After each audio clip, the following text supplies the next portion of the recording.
Coloring Happy is a coloring book which contains 3-story rhymes. You can color and listen or read along with me in your book.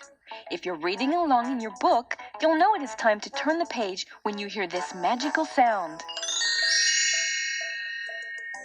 Now, our first of 3 stories is called Sherman the Shark Finds a Friend.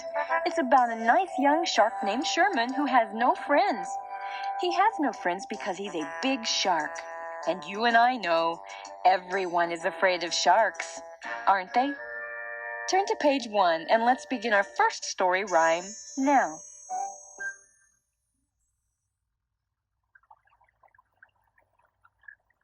Poor Sherman Shark. He was a lonely shark. Young Sherman had no friend. He swam the ocean all by himself, time and time again. Everyone had feared poor Sherman since the day that he was born. Stay away from Sherman. He's a shark, the other fish would warn. When he tried to go to school, the schools would swim away. When he swam into the beaches, the people would not stay to play.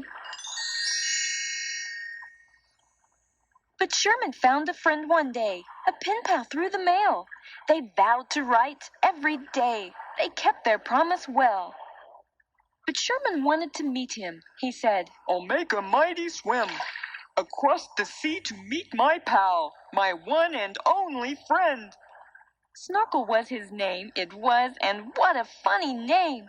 But Sherman Shark wanted still to meet him just the same. "Goodbye," Sherman called to his mother.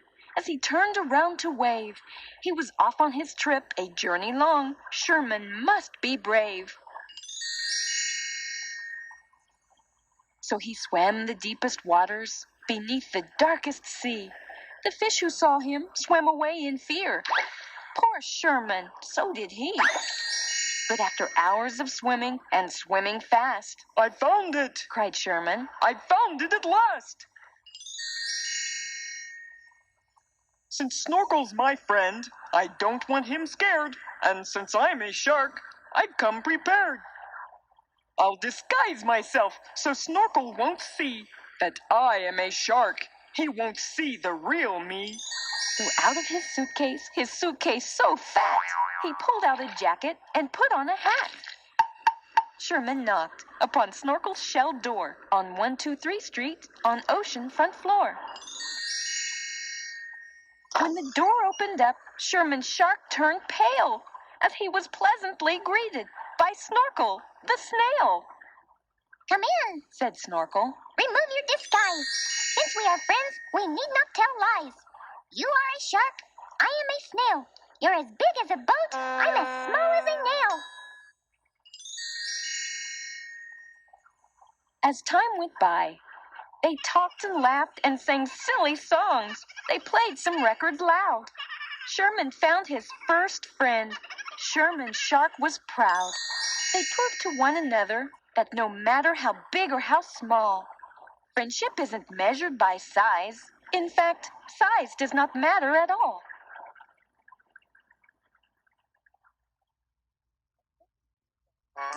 Our second story rhyme is called Silly Sally Cleans Her Room. It's the story of a young girl named Sally who has been told to clean her bedroom. As Sally begins this chore, a purple moth comes to help her. Turn the page to begin our second story now. "Today is the day you'll clean your room," Sally's mother said. "You'll dig in deep, you'll dust and sweep, you'll even make your bed. Hurry now, make haste, off to the store I go. When I return, I hope your room is spotless, head to toe." "Goodbye," said her mother as she walked out, leaving Sally by herself to pick up books, place clothes on hooks, and stack toys upon the shelf. Sally looked around and what she found spun circles around her head, but a purple moth with a yellow washcloth, and this is what it said. "Silly Sally, don't dilly-dally. We do not have all night. My name is Doot. I'm very cute, and I like to do things right. So first of all, pick up this floor. It's such a messy mess. Pick up your coat and stuffed billy goat. Hang up your Sunday dress. Well, Sally and Doot did not dispute. They made a tip-top team.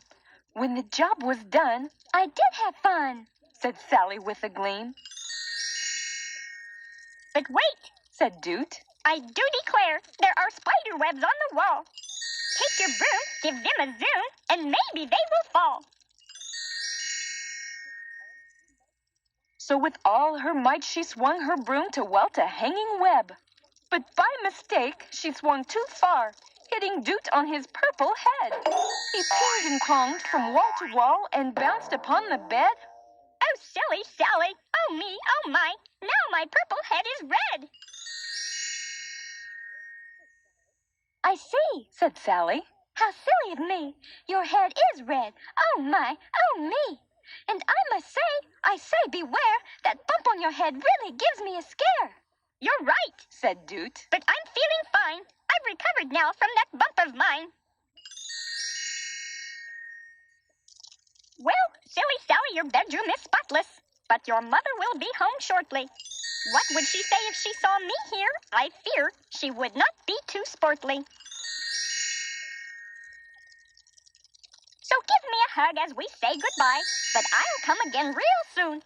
'Cause my name is Doot, I'm very cute, and I'll help you clean your room.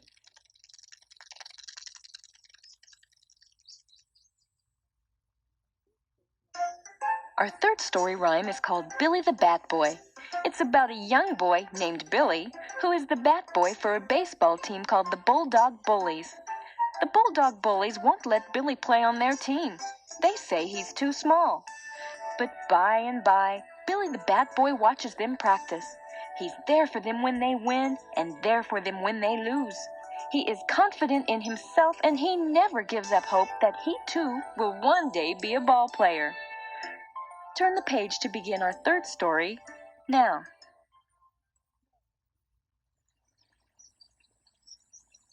Billy looked around the baseball field. The big game was that night.